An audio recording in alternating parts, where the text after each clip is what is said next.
Okay, so our next scenario is one that is very common for walkers to become fatigued or really slow and potentially being unable to continue at some point of time in the walk. What do we do if somebody's really slow or fatigued? Yeah, well, this kind of relates back to what we just referred to with the checkpoints. So at the outset of the walk, we're going to get people to agree to certain rules of participating. One of them is that, if you can't reach designated checkpoints by a certain time, you will have to stop at that checkpoint, and we might transfer you forward to another checkpoint further down the road so that you can have time to complete the walk. Because obviously one of the finite things we're dealing with is daylight. We do not want people walking in the dark. So if somebody is excessively slow, let's say, getting to the first or second checkpoint, we know they're probably not going to make that day. So it's in their interests that we help them and maybe skip a section of the walk. They can still have a sense of completion by coming in and still walking some of the later sections, start them at a later checkpoint and transfer them with the vehicle. So that's the instance where people are too slow. If they're unable to continue because they're fatigued, that's another issue, obviously, and that's something that as leaders we've got to be aware of. It's natural we're going to be tired. We're all going to be tired, right, doing a long walk.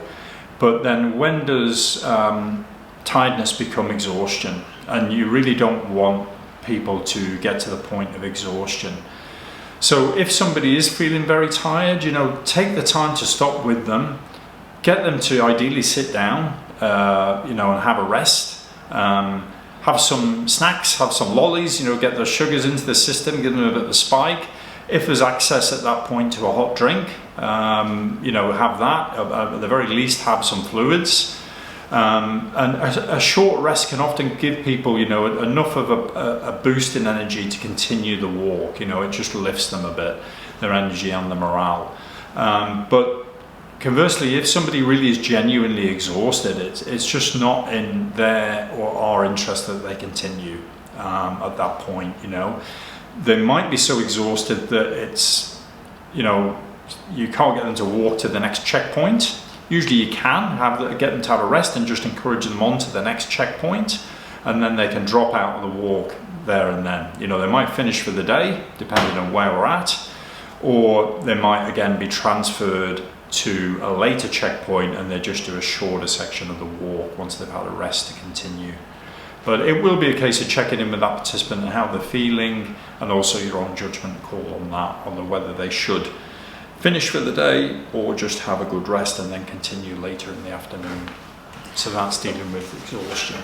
And if they come off the track on that day and have a rest, and the next day they think they're good to go and ready to keep moving, do we let them walk? I would say yes, you would let them walk. Usually people are okay after they've had a good rest, but again, you want to keep a close eye on them. So you do want a walk leader to walk near them that day and just assess again their ability. It might have been a set of conditions the previous day that caused that exhaustion, or it might not. It might be a general lack of fitness, in which case it may repeat again the next day. So you've just got to keep in conversation with that person and let them know, that you're there to support them. But also you may have to make some calls, working with them to shorten the day for them if they still want to walk and complete the day.